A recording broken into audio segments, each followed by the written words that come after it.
Welcome to the podcast, exploring the greatest story ever told with open minds and open hearts. We light it up, we won't come down, and the sun can't stop us now. Watching it come true, it's taking over you. This is the greatest show, where it's covered in all the colored lights, and the runaways are on in the night. Impossible comes true, it's taking over you. This is the greatest show. Welcome everybody again to the podcast. I'm so delighted to have with me today Dr. Rich Roberts, and I'll be asking him to introduce himself to you in a few moments. I just wanted to say though that if this is the first time you've ever listened to this podcast, it's been an amazing journey, over 15 or 16 episodes so far. And in those episodes, we've heard a wide range of opinion and thinking about this amazing story, Mark's Gospel. Each episode, I can truly say this, each episode has its own value, its own sense of something being really precious in what has been said. And so I would encourage you to have a listen to some of these as well. So without further ado, welcome Rich to ? It's great to see you again. And I just wondered, as I said, whether you'd like to say a little bit about yourself and how you know me, for instance. Well, thank you, Stefan. Thank you very much for your invitation to appear on the podcast. So I live in a small town on the border of Devon, Dorset and Somerset. So I basically live in the middle of nowhere. I'm married to Norma. We've got 3 adult children, 8 grandchildren. Wow. Please don't ask me to recite them in age order, because I always fail. Do you know my attempts to do that? Do you remember their names? I know all their names. I know all about them. That's but anyway, so we live in a small town. We're involved in a home-based church of 20 to 25 people. My original career was in medicine, general practice and adult psychotherapy. But at the same time, I was involved in leading a church, and that took over. And then some years back, we moved down to where we now live. So I've got some wider involvements, particularly with relations between the new churches and the Catholic Church. I'm a trustee at Ffald-y-brenin Retreat Centre and do various other things. I wrote a book over lockdown, so kept very, very busy. And I know Steph because somebody in our church who's a couple who are a very good friend of Steph and Susie said, we know this guy who does a dramatization of Mark's Gospel. We ought to have him down. And being of slightly cynical nature, I said, oh yeah, okay then. But having been to lots of or some Christian productions in the past, I thought, I wonder what this is going to be like. So I think 50 people turned up, and I was really very surprised at how engaging and moving it was. So I then put Steph in contact with a friend of mine who has a TV station in the US, and the plan was for Steph to fly out to Virginia, to Chesapeake Bay, and to perform I Am Mark in front of live audiences, large audiences there. It would be filmed and made into DVDs and downloadable format. But of course, COVID scuppered that. But nonetheless, the project went ahead, I'm pleased to say. Indeed. So I think that's how we met. So that was a couple of years ago, wasn't it? Yeah, that's it. We first. Yeah, and it's beautiful that you were there in that audience, Rich. And it's been a huge opportunity for me to meet the guys in the US and to have that film made. So thank you so much. And I'm hopeful that if you've never seen the film, that you do. I'm talking to the listeners now. It's called I Am Mark. And while we're shamelessly plugging things, could you perhaps mention the book you just referred to? What's the title of the book that you mentioned? Well, the book is called Cultivating God's Presence, Renewing Ancient Practice for Today's Church. Nice. And the idea of it is really to look at particularly Celtic monasticism, and to say what are the lessons that we can learn today from that church. And of course, like all monastic communities, their reason for existence was really to cultivate the presence of God. Mm. And they did that in various ways through rhythms of prayer and what they called a rule of life. And so I wrote the book. I mean, particularly with Ffald-y-brenin Retreat Centre, we have a lot of people who are interested, who journey with us. And I really wrote it with people in mind who really want to find out more of what lies behind the spirituality of some of these retreat centres, and who want to find ways in their own lives to cultivate more of God's presence in their homes, their communities, and their churches. Wow. So the unique selling point of the book is that every chapter title begins with a P, the letter P. Okay. So if you've always wanted to own a book with every chapter title beginning with the letter P, now is your opportunity. Could you give us a sneak preview as to a couple of the chapter titles, just so we get the idea? Yeah. So the first chapter's called Presence, which looks at, what do we mean by the presence of God? Then there's Pathways, which looks back at the past. And then there are things like Prayerful Attentiveness, Pilgrimage, which in the Celtic tradition wasn't about going somewhere to find God as much as taking God with you somewhere. Possessions, Pride, because up to the first 1,000 years of the church, the principal sin was regarded as being pride. People, proximity, and places. So there are 17 chapters, but those are some of them. Fascinating. I'm glad you've given us such a good view of what's inside. Thanks, Rich. Rich is a great man. I've heard him speak on many occasions, and he is a man of great erudition. Is that the right word? And so I'd really recommend that book. So thank you for introducing it to us. So, Rich, I think I've got to start today by making an apology, because of all the passages in Mark's Gospel to give you, I think I've given you a passage which would be called the short straw. I say that because the more I look at it, the more I don't understand it. Despite the fact that it's really very short. We're talking about just a couple of verses. And this is in chapter 4, verses 21 to 25.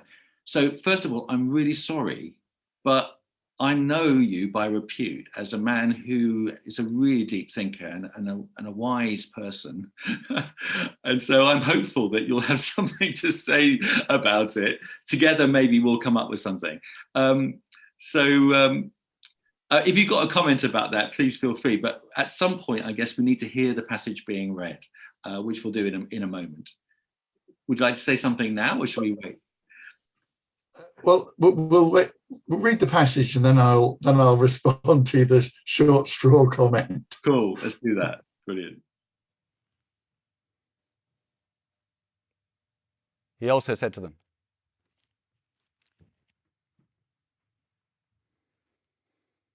"Do you bring in a lamp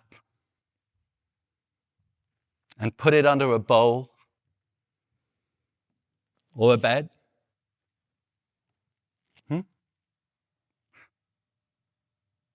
Instead, don't you put it on a stand. For whatever is hidden is meant to be disclosed, and whatever is concealed is meant to be brought out into the open.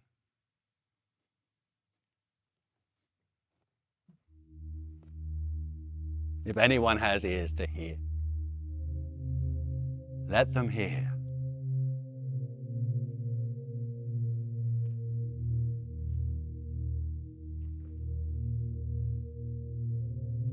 Consider carefully what you hear. With the measure you use, it will be measured to you, and even more. Whoever has will be given more. Whoever does not have, even what they have will be taken from them.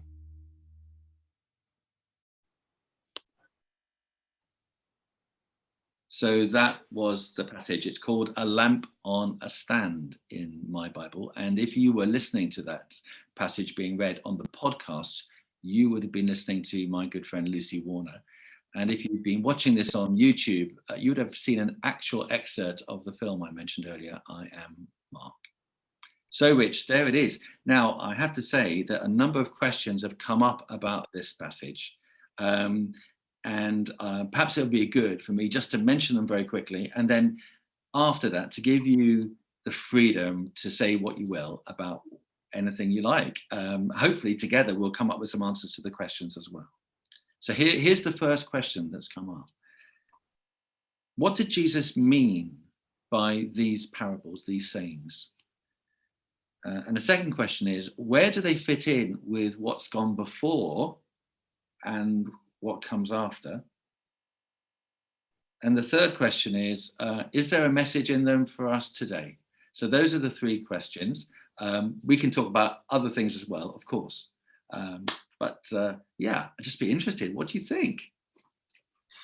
Well, just to come back on the short straw question, I had two reactions when I to the passage. One was a sort of slight horror, because when I became a Christian in my late teens, and we used to sing a song back then, and it went something like, they are watching you and the things you do, hearing the things that you say. Let them see the Saviour as he shines in you. And it just went on and on like that. And it was, we used to sing it quite happily, but it was one of those songs that made me feel rather paranoid, like somehow there was a lot depending on me, and people were watching me, and somehow I had to come up with the goods and sort of be a good example of something. And I probably wasn't a great example of something. So it just felt very pressured and pretty horrible, really. As if somehow you had to put on an act. You know, that letting your light shine meant putting on an act. So that was one reaction that I had. A bit of a flashback to the past. I think the other reaction was actually, it's right up my street, this passage, because I think, and I'll explain a bit more about this, but I think what it's about finding ways to live out the gospel. Right. It does include words, but it's more about the way we live. So I'll explain that a little bit more, but just to say that when you gave me this passage, I thought it does tie in very well with the book that I've just written, which is really sort of my reflections on 50 years as a Christian, and what does it mean to live out the gospel in ways that are well-fitting and and in some sense, an easy yoke rather than a terrible burden. Right. So just to start with the passage in its context. So chapter 4 begins with the parable of the sower. Yeah. And I like to think that the parable of the sower is really the parable of the soil. So the question is, what sort of soil are we? And I think for many of us today, we're probably inadvertently shallow soil because there are so many things that demand our attention. There are so many competing demands on our time. There's not just social media, but including that ping that goes off every, so often, and demands your attention. But how do we let the seed take deep root in us? So he tells them this parable of the sower, or the parable of the soil, and then they asked him, well, what's it about? And he says, well, I've told it to you in an obscure way. Yes.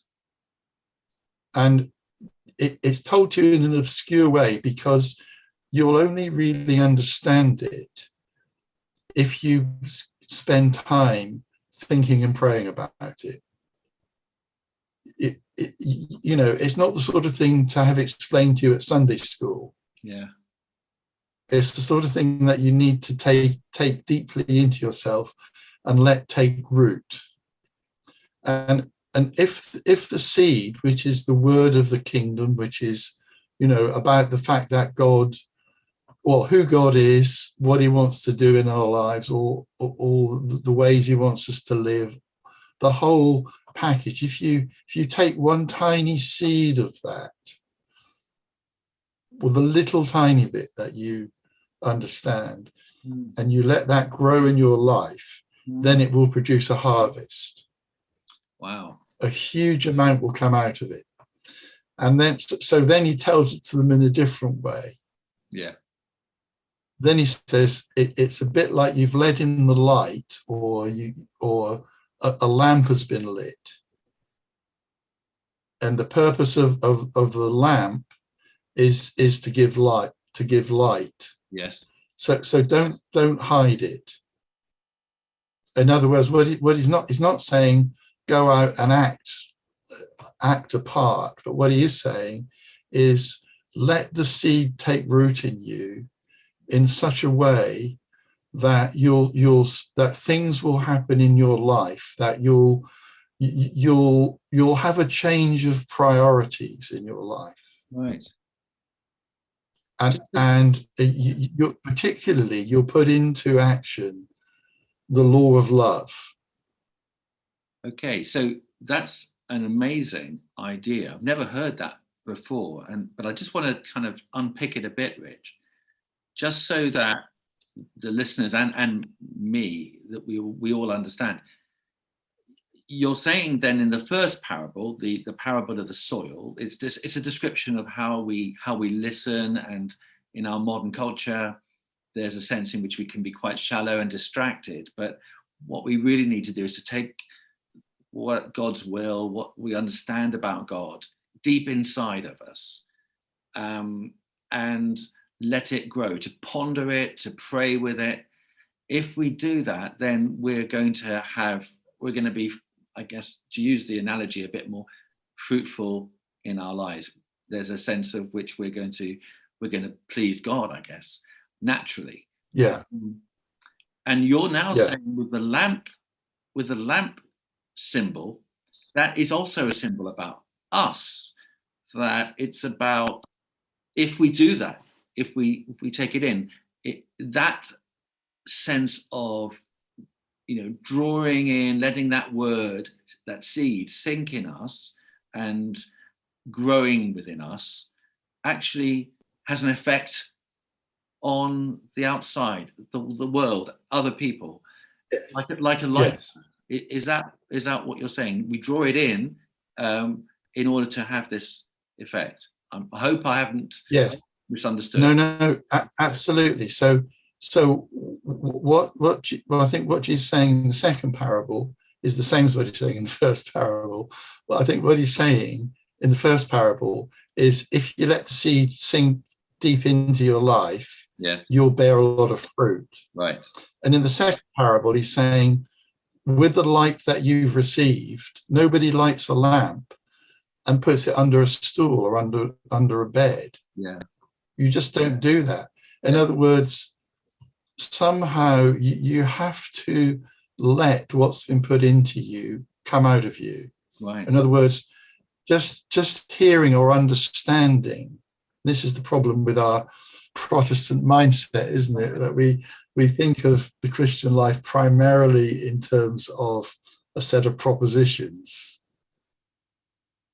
So, but if you let those propositions sink deep within you, it'll change the way you live. So, for example, if you appreciate the fact that God in Christ has been remarkably kind to you,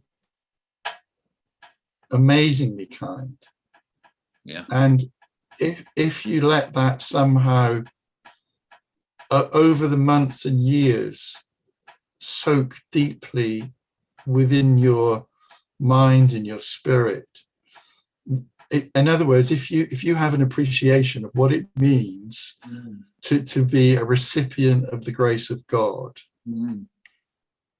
then the outcome of that is you will become more gracious. Yeah.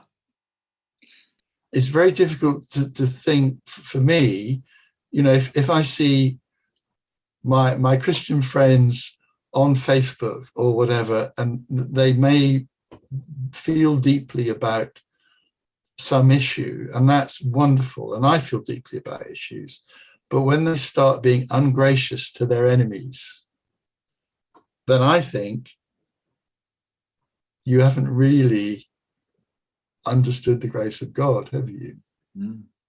Because while we were yet sinners, Christ died for us. Yeah. I love so if we let these things become a part of us, we will actually become more fully human. Yes.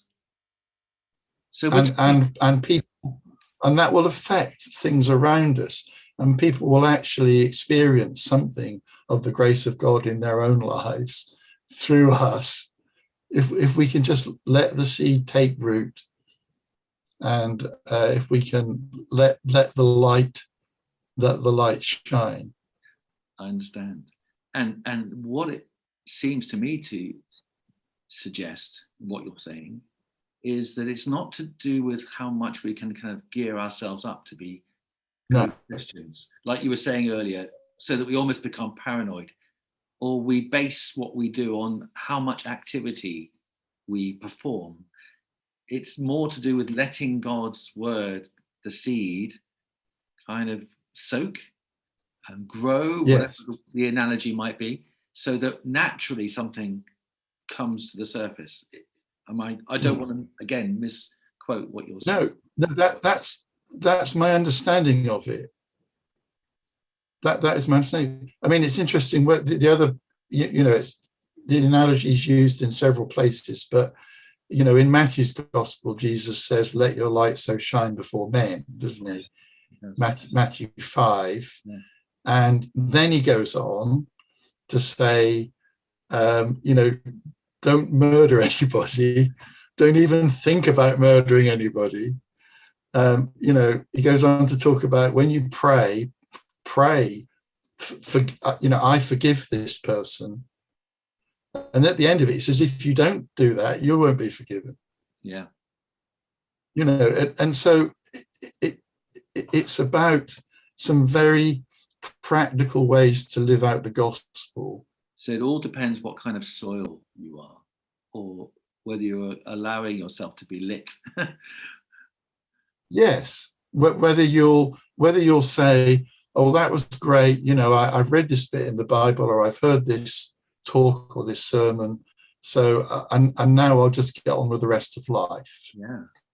Or do you say, "Well, this bit from this passage really struck me. I'm going to think about it, and as I live my life over the next week, I'm going to see, well, what difference does that make in the way that I relate to other people? And I'm not talking here about some form of perfection, because I have enough imposter syndrome just talking to you about this now, and I would have an awful lot more if I felt I was talking about some form of perfection. But I'm just thinking it's that little by little allowing the light of God to come into your life, and then somehow allowing that to change the way that you are in the world. So just to give an example, I'm an amateur blues musician. I play blues guitar, and so I was at a rehearsal earlier this week, and so we go down the pub afterwards, and I'm there with 3 other guys, and they start telling very blue jokes, like very blue jokes, quite witty jokes, but jokes that I don't like them, etc., etc. And I think, well, how do I relate to them in this? Yeah. And so for me, I have a basic set of values, as you know, from our church. We have 4 values, and one of the values is hospitality. So although I don't like the jokes, and although I'm not greatly laughing, I'm going to realize that these guys are actually trying to include me in on something. Mm-hmm. Interesting. And they'll know that I'm not telling those sort of jokes. Mm. And I won't do a cringy Christian thing and try and tell a joke on the back of it that is not a blue joke, because they'll spot that, you know. Yeah. So how do you cope? What do you do then in that particular? Yeah. So I think, you know, the idea of a rule of life that I was talking about a bit earlier is how do we live out the gospel? So, you know, in Jesus' day, he told them that if they get, you know, somebody in the army comes along and tells them to carry their pack for a mile, which they were legally entitled to do, carry it 2 miles. So Jesus contextualized, what does love and generosity mean in your circumstances? But we all have to do that for ourselves, in our circumstances, in our culture. And I think that's how we let the word take root in us. That's how we learn to be salt and light in our culture. I know that the salt bit is on a different part of Mark's gospel, but just to say that, as well as being a preservative and a flavouring, there is a strand of thinking that salt also represented wisdom, was a metaphor for wisdom. So, you know, how do we bring our ancient wisdom to people? What you say is, it sounds really attractive, and I can imagine many of our listeners are thinking to themselves, oh, I wish life could be just like that. And I guess too, they might be identifying with what you were saying earlier about the shallowness of our lives. I'm not trying to be insulting here to any of our listeners, but the sense in which we live our lives at a huge pace.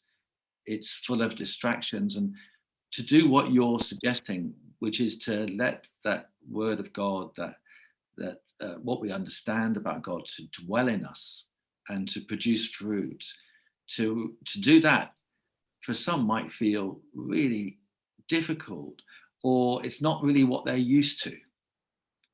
Would you be able to give us some advice as how would we be able to inculcate that kind of process? Right. Well, I'll just give an example or two. So this isn't prescriptive, and I'm not a guru. So, you know, I'm not. This isn't the answer to end all answers. But I would say if you've got very little time, I mean, I worked in medicine at a time when, I was on call 24/7 times, and I actually had 18 months of my life without a day off, if you can imagine that. Wow. It's in the bad old days, really. So didn't mean I didn't have any time off, but I'm just trying to say I'm used to busyness. So what I might do is, say you take the 23rd Psalm, the Lord is my shepherd, and you think, right, over the next 3 weeks, I'm going to just go through that. One verse every 2 days. Mm.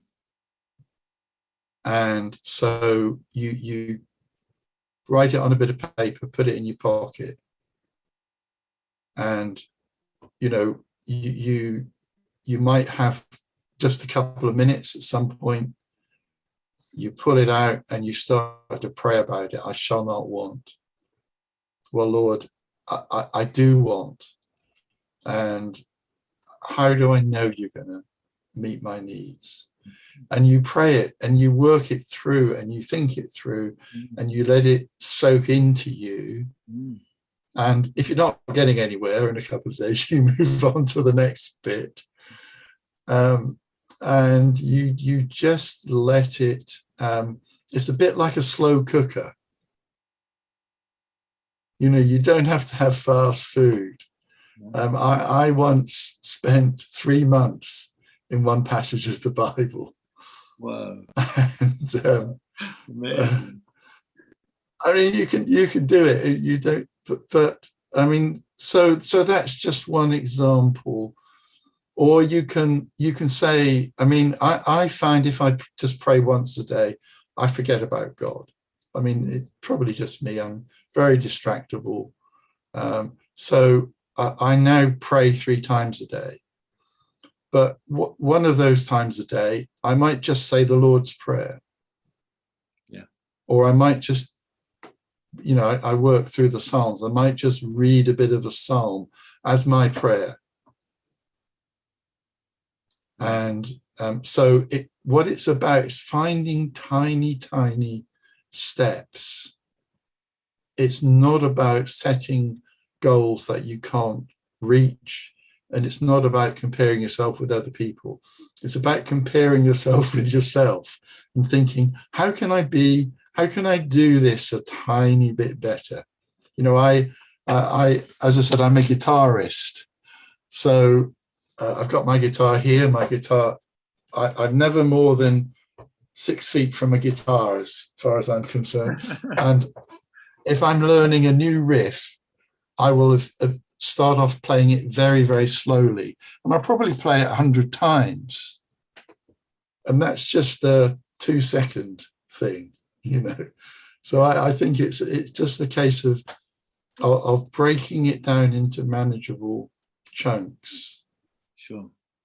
Do you know, and finding, sorry, no, carry on. I was going to say, and finding. Go ahead. After you. I was just saying, I think listening to what you hear, what you've just said, I guess people who are listening will be breathing a great sigh of relief, because what you're not suggesting is something impossible. And as you say, I think we do tend to, as Christians, compare ourselves unfavorably with others and feel we have to do a huge amount in order to somehow be right with God or spiritually kind of fit. But what you're suggesting, those couple of examples are really quite doable. I mean, they do take some discipline. It's not that you don't have to set out to do them intentionally, but they're not impossible, are they? No. And I'm always very heartened by, I can't think of his name, who said it, but, if a thing's worth doing, it's worth doing badly. G.K. Chesterton, I believe it was, who said that. It was G.K. Chesterton, that's right. But I've always found that very heartening, because I'm not a very perfect person. And, I think that you make progress in these things.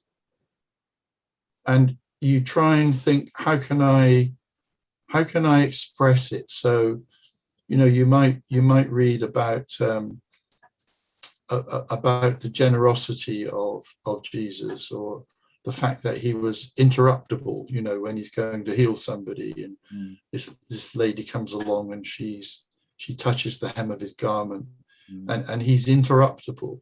And interruptibility is a huge challenge, particularly if you're type A and you're going somewhere. Absolutely. So how do I be a little tiny bit interruptible? When I'm walking down the road and I'm desperate to get somewhere, and a neighbour wants me to stop and chat. Okay, so you start by stopping and chatting for half a minute, and gradually, what God does through that is He gets you out of the center of your agenda. Yes, that's fascinating. As I said at the beginning, very wise thoughts from you there, Rich. I think it's about time that we turn to the second part of the passage, though. So I'll tell you what I'll do. I'll read it out again. Jesus starts in verse 23. If anyone has ears to hear, let them hear. And then he says, consider carefully what you hear. With the measure you use, it will be measured to you, and even more. Whoever has will be given more. Whoever does not have, even what they have will be taken from them. Now, I have to say at this point that last night I was on the phone with a good friend of mine in the States who's a Markan scholar who has a particular view about this. So I don't want to take away anything from what you're about to say, but I got very excited when he told me. So when you finish what you have to say about this, if you didn't mind, I'm going to try out his theory on you to see what you think. Is that going to be okay? Yeah, or if you want to say it now, that's fine with me. Well, no, I'll hang it. I'll keep it on hold for the time being. I think it's only fair, because you've done some thinking about this yourself in advance, haven't you? So, okay. So what about this? So what I think is that God invests where there is fruitfulness. So if you, just as an example, imagine that your desire is you say you want to start a food bank. Yeah. And you think, well, all right then, but I need to get everybody together. I need to do this. I need to do that to start a food bank. And so you have this huge plan for a food bank. But I think where it starts is that you begin to perhaps provide some food for one person. So the Trussell Trust, which has got 400 food banks now, it's helped set up 400 food banks. It started in somebody's larder in Salisbury with one person. Wow. And so I think that if we just start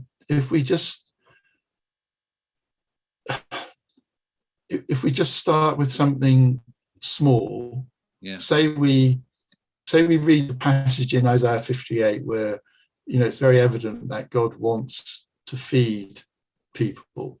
Every mouth will get a meal type of, this is my chosen fast, feed the hungry. Yeah. So we just buy one loaf for one person because we have a real desire to do it. God's spoken to us. Yeah. And then God will give us grace or opportunity to do something more, to take the next step. So that explains, in your view, the phrase, with the measure you use, it will be measured to you and even more. And I guess also whoever has will be given more. Is that what you're talking about? Yeah, I mean, I think the other way you could interpret it, and I probably would be less inclined to interpret it this way, but it's quite useful, is that, sometimes people will say, well, I'm in this church and they're so unfriendly, or I work in this place and they're so unfriendly. I used to have that when I was leading a slightly bigger church. People would come and they say, oh, it's. So my advice would always be, well, take some donuts in then. You want them to be more friendly to you. God's called you to be the salt and light. Yeah. You take the donuts in, and it'll often be reciprocated. Yeah. So that's another. I think that is a principle. Yeah. Given it will be given unto you. But I suppose in this passage I see it more in terms of our fruitfulness. That if we begin to just act out a little bit of what God's put into us, that will bear much more fruit than we imagine. Anyway, that's my theory. Let's hear yours now. Oh well, your okay. friends. I'm really quite excited by your theory still. So really, what you're saying is that actually fits in quite neatly with all that you've said before. This idea of fruitfulness coming out of what we've been taking in, and as we take in, however small amounts, that will grow and produce the fruit. Yes. So what I'm trying to say is that what we're looking at is an organic process. Yeah. So you're not going out there and thinking, well, I really had better do this thing for this group of people. Yeah. What happens is that you take the seed into you, the word of God, that then produces within you the desire and at that point you've got two choices. You can either go and act on it, yes, or you can say, nah, I've got other things to do. I've seen that happen. People just say, no, I've got other things to do. Yeah. And but if we actually go and act on it and live it out and let the light out, yeah, then God will give us more light. So it's like a virtuous circle. Got you. But if we just hide it away, God will stop. He just isn't like, he's just a realist, I think. Yeah. So does that explain the last part? Whoever does not have, even what they have will be taken from them. Yeah, I think so. So that if and I'm not trying to put fear into people here, because if you're fearful about this, it's probably because you've got too tender a conscience. So it's not. If you're worried about it, it's probably not you. But I think that we see a lot of people, don't we? Their view of God and of spirituality of the church is it's a bit like a motorway service station. You're hurtling down the motorway of life, and you really need to stop to get some caffeine so you can go on the rest of the journey. Yeah. But it's just something that you stop off at and then you move on from, and it fulfills a bit of a purpose in your life, but it's not making a lot of difference. Yeah. And I think for some people God can be like that, but I think once we allow whatever God is seeking to communicate to us, because he's always seeking to speak to us, whatever he's seeking to communicate to us, if we can begin to live it out, then he'll carry on with that process. But he isn't going to. He's not going to just keep pushing if not. If we're not attuned or bothering to stop to spend that time that we talked about earlier. Yeah, that makes a lot of sense. I'm tempted to put aside my other thoughts in view of the way you've clarified everything here. Certainly, what I can say is, as an actor, just looking at those two particular sayings, the one about the lamp, and then the other one about the measure you use, and the measure that the measure will be you use will be measured to you. That there are two different ideas going on. I've often, when I've performed them, without really understanding them, I'll be honest, linked them closely together, which I guess is what you've done. So just in my intonation, I've started verse 23 with, if anyone has ears to hear, let them hear. And then I'll say something like, consider carefully what you hear. In other words, they're inextricably linked. Having had this talk with my friend John Burnett last night, I'm not so sure they are now. At least, certainly that's his theory. I better explain to our listeners that John Burnett is an Orthodox theologian. He's from California, and Mark's gospel is his main kind of focus in life, it seems. He prays and reads it. He's got his own website called the Gospel of Mark Workshop, and I've been taking to having conversations with him. And it's been quite illuminating, to say the least. So this is what he says. I'm just interested in what you think. We could talk about the lamp again, but let's talk about that last one.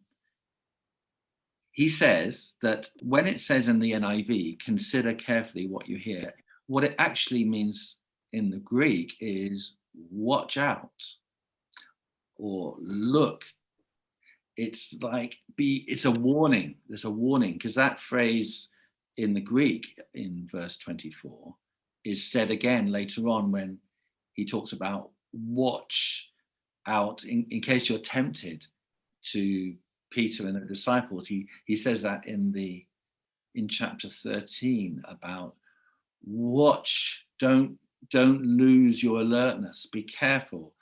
He talks about watching the Pharisees, watching them, and the teaching of the Herodians. So it's that word there. So it's in John's view, which I have to say I'm quite taken by. This isn't Jesus giving advice. He's actually saying, watch out if anyone says. Watch out if you hear this saying. And just taking the saying at face value, and I can see this when he says this. What the saying actually means at face value is, if you're rich, you'll get richer, and if you're poor, you'll get poorer. If you have stuff, you'll get more. Like, this is the capitalist economy, but if you haven't got much, you're going to get less. And I think the idea is that in that day and age, when Jesus was speaking, that was pretty much the position of many, many people. There was a rich group, a small number, but also there was a very, very poor group, which would have formed the majority of Jesus's audience.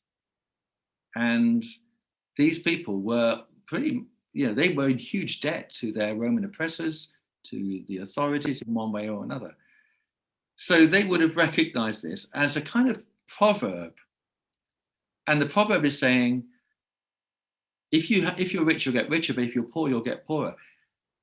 But Jesus says, I don't want you to take that on board. That's not the way I see life in the new regime, which I'm setting up.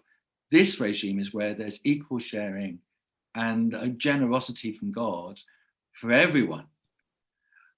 So that's the view in a nutshell. I hope that if John's listening to this, I haven't misrepresented him. So it's an economic thing going on that Jesus actually, so it's not that he's keeping going with the same subject necessarily, but he's actually moved on to something else. Consider carefully what you hear. What do you think?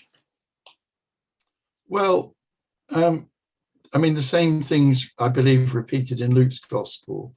And Luke is very much more into economic injustice, I think, than Mark. So I think that's a possibility. I have difficulty fitting it into the chapter because he goes on to talk about seed growing. Yeah. After.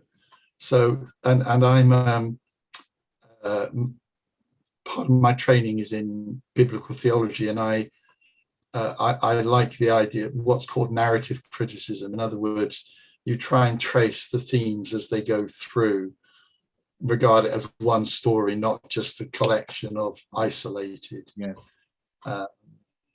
To be fair to John, when he explained this to me, he did make that connection. It's just I haven't explained it very well. This is Right. one Okay. of the things that has stood out for me in what he said. But he did make the connection with the other bits of that chapter, seemingly, I think, about what God's kingdom is like. It's God is the farmer in the first parable, the parable of the sower.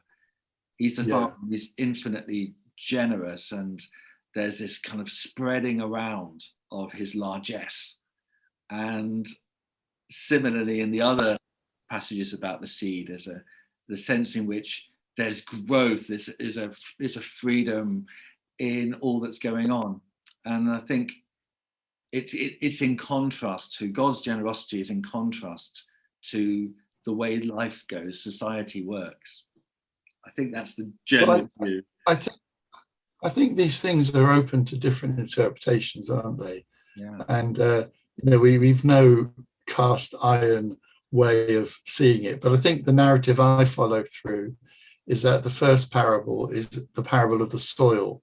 Yes. So I think the message is what sort of soil are you? What is your response?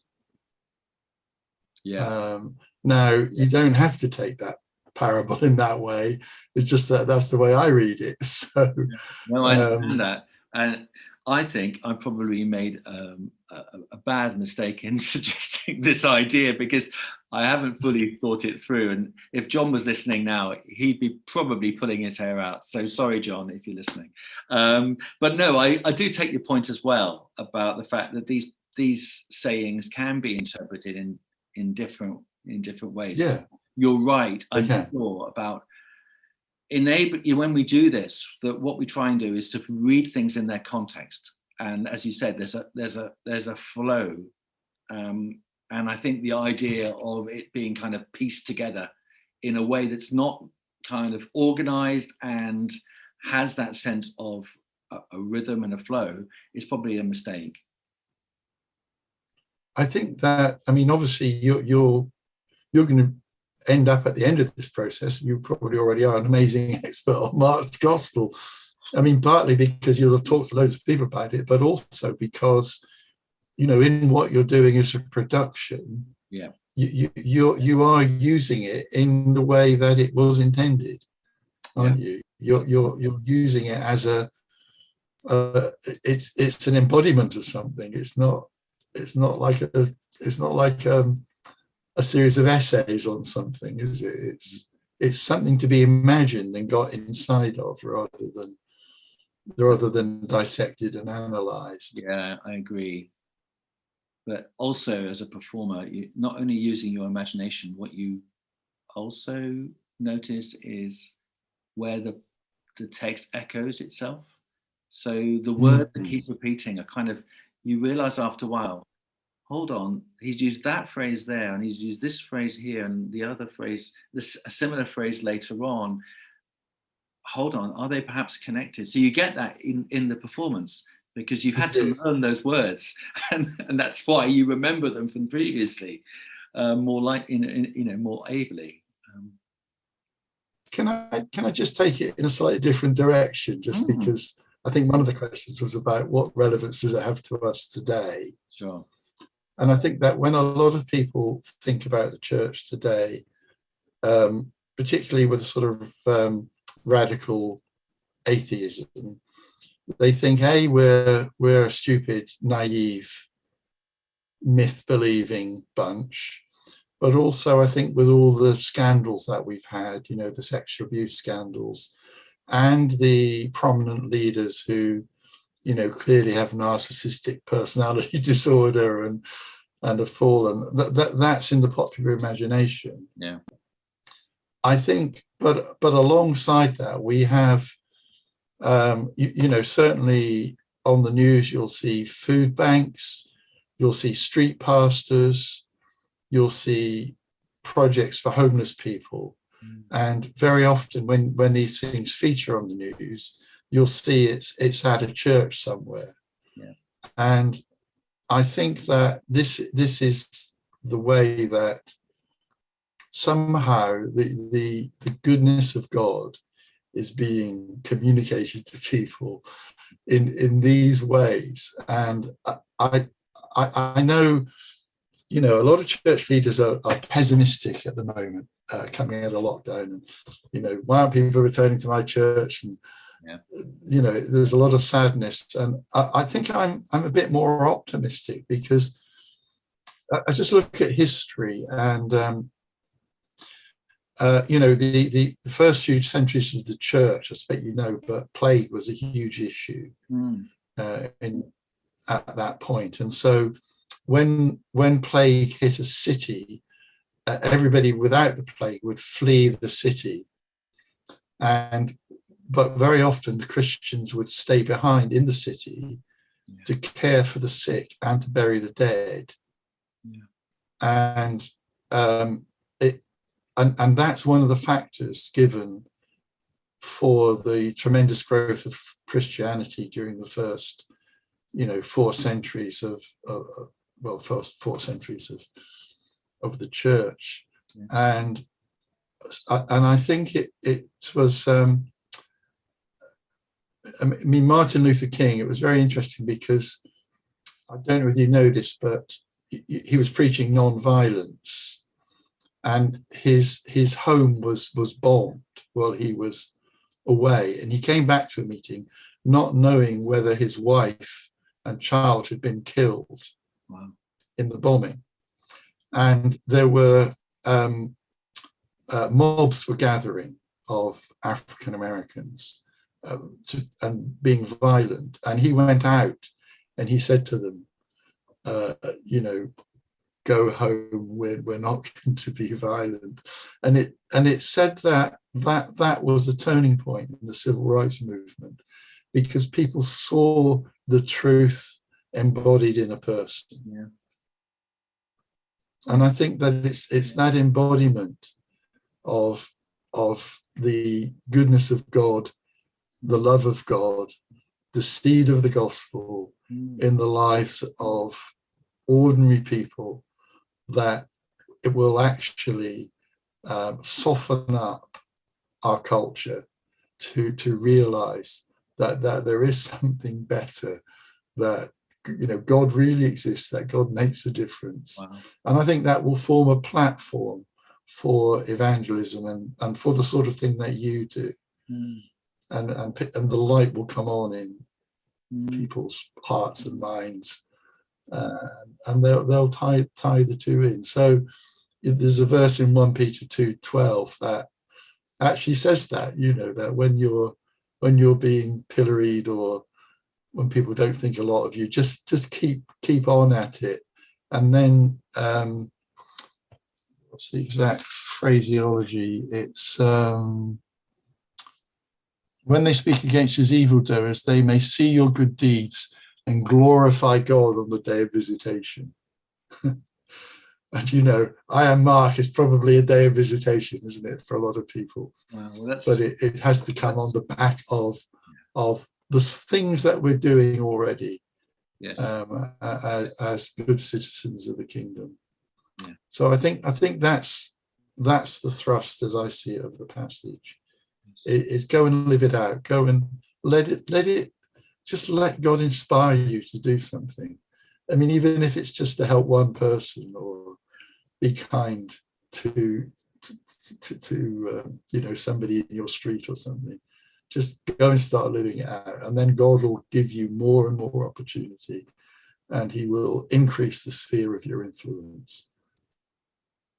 I said you were a wise man, Rich, and I wasn't joking. That, I'm sure, is tremendously heartening for many of us. I have to include myself among that number, because it is sometimes hard, isn't it? And you look at society and you think about how people see Christians, and you want to be able to tell them this amazing news that we have, but actually embodying it is, for many, the right thing to do, isn't it? Not to decry the need for conversations, but I think conversations arise out of the intrigue. So your message to us, I guess, is be patient. I think, don't grow weary in well-doing. Yeah. In time, we'll reap a harvest. Amen. Thank you, Rich, for an amazing chat. As I said earlier at the beginning of the show, what we listen to on these shows is often infinitely valuable, and today's no exception. Thank you for everything. Thank you, Steph. God bless you. And you. Bye-bye. If you enjoyed this episode of Question Mark and don't want to miss any future episodes, make sure to click on the subscribe button. This also means other people can find the podcast and join the conversation. We'd also love if you could leave a review so we know what was good and what we can improve for future episodes. Join us and our special guest next time, where we'll continue to explore the greatest story ever told together. If you want to get involved with the podcast or have any questions or comments in the meantime, please do get in touch using the I Am Mark social media channels. We'd love to hear from you. We light it up, we won't come down, and the sun can't stop us now. Watching it come true, it's taking over you. This is the greatest show, where it's covered in all the colored lights, and the runaways are on in the night. Impossible comes true, it's taking over you. This is the greatest show.